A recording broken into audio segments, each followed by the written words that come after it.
Sam, morning, and thank you for joining our podcast, An Interview with an Architect.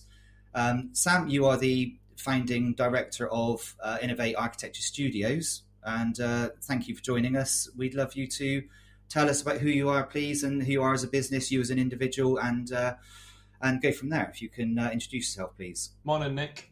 Thank you for the introduction. So yes, my name is Sam Hinchliffe, and I am the architect and owner at Innovate Architectural Studios. I started the practice really just early this year. I'm about six months in now, so really I'm in my infancy, and really it's at the stage where I'm growing. I'm trying to get my presence out there. A lot of this through my kind of fairly new social media channels, and really just trying to make it as personal as possible about my clients, introducing in terms of who I am as well. And in terms of my own experience, I graduated from Dundee University in 2013. Yeah, and the practice is based in Dundee as well, is that right? That's right. Sorry, that's a very good point. So yeah, my practice is based in Dundee. Yeah. However, I operate across the Dundee area, Tayside, Central Belt, and south of Scotland. Okay. I've already done a lot of work down in the south of Scotland because I previously did run my own business when I worked in public sector for 6 years. Okay. So my background is really split between public sector and the private sector. And about 3 years ago, I left the public sector as an architect to join a couple of different practices, took some of my working clients along with me. Yep. And really just at the start of the year, I got to the point where I think with experience I'd gained, and in terms of how I want to do things, I thought I would take that kind of leap of faith and start my own design studio. Well, all credit to you, because you and I have become in contact because of the impact you've already had and the followers you've gained on social media. So you're obviously doing something right, which is all credit to you. It takes me out my comfort zone, to be honest, the social media side of things. I am a very sort of personable character, but I think when you're putting your face out there and you start doing video reels, it does feel quite unnatural for me. But obviously, this is a world we live in now, and social media is a big part of that. So I only really started my social media journey with the practice about 2 months ago. Okay. And I'm a firm believer that I can't do this on my own, so I have had help. I have worked with a social media sort of guru. Yeah. Highly recommend, in terms of if you want to work with somebody, to speak to somebody who works in social media. They can help, work on a strategy specific for me and what I'm trying to do. So that's been really useful as well. That's some good advice. There's lots of people in your situation that are the one-man band that thinking of starting out. I speak to so many architects like yourself that are in practice at the moment that want to make that step away to go on their own, but there's so much more to it. Do I have, I have the nerves of not necessarily having the future client base. I don't have the social media presence and a whole, myriad of different options, but you've taken that jump and you've done it. So yeah, all credit to you, and hopefully this video alone will help. Even if it helps one other take that jump and leave their practice, then that's brilliant. That's it, and it's highly rewarding. I mean, I'm not going to sit here and lie. I've really enjoyed the journey up to now, but it is incredibly hard work. Yeah. Obviously, when I work in private practice, you typically have a team around you, so you can kind of split some of the duties up. Although my experience in practice is I have held quite senior positions, so enjoyed working with teams, and hopefully that's ultimately where I kind of want to go with Innovate, is grow and expand, and people join the team. Okay. I think what's really important for me though is this journey with Innovate in terms of who I want to join. I want them to be a big part of actually bringing their own ideas on board as well, and helping to grow this in terms of how they want to see the business grow. So I don't want this just to be for me. I also want this to be for other people to join, and it's very much a team and a collaboration type side of things. So very much probably more employee focused, employee owned type scenario. Obviously that's a little bit further down the line. Yeah. But that will be a very attractive proposition when the day comes. That's it. And I've already got some really good contacts out there and people who have already maybe expressed a keenness to see if we will join. Obviously, I'm not naming any names or pushing anything right now, but Yeah, of course. yeah, no, it's I am excited. It is, I'm talking about this because for people who are thinking about going out on their own, Yeah, certainly don't underestimate the challenges of doing that.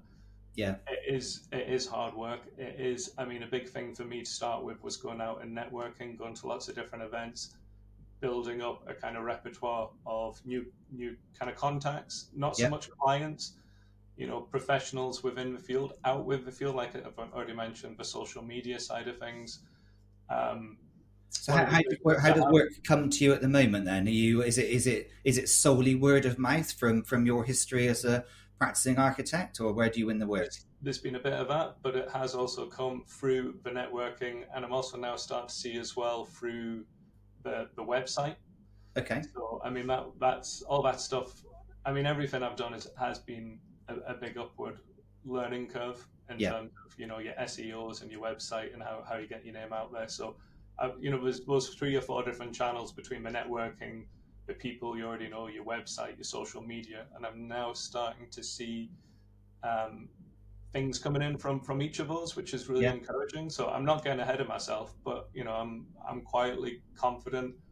I've got work, which is the biggest thing.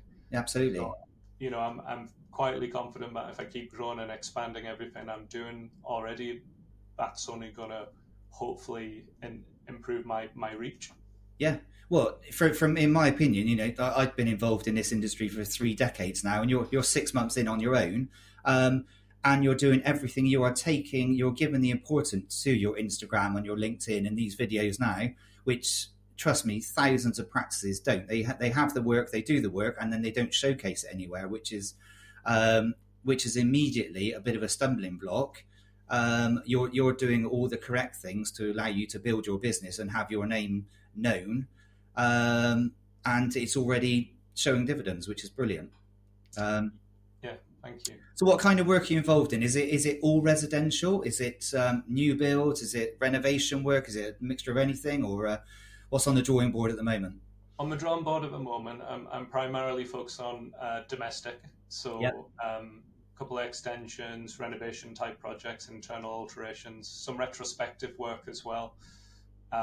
It's probably quite important to note that when I started this journey, I kind of went full in, I'll do anything and everything, because of my previous experience. I've worked on big housing schemes, one-off self-builds. I've worked when I was in public sector on schools, nurseries. So, but what I have learned going forward, and again, using the expertise and people around me in terms of advice, is to really just kind of focus on a particular area. So now I'm really just trying to focus and market on the sort of domestic scale, and then potentially grow from there in the future.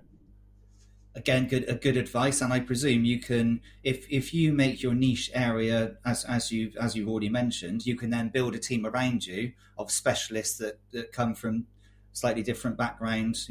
Working with 100 housing units or whatever it may be. So somebody that's got slightly different experience, and they can bring that to the business as well. Exactly. Yeah. No, it's very good. So your future.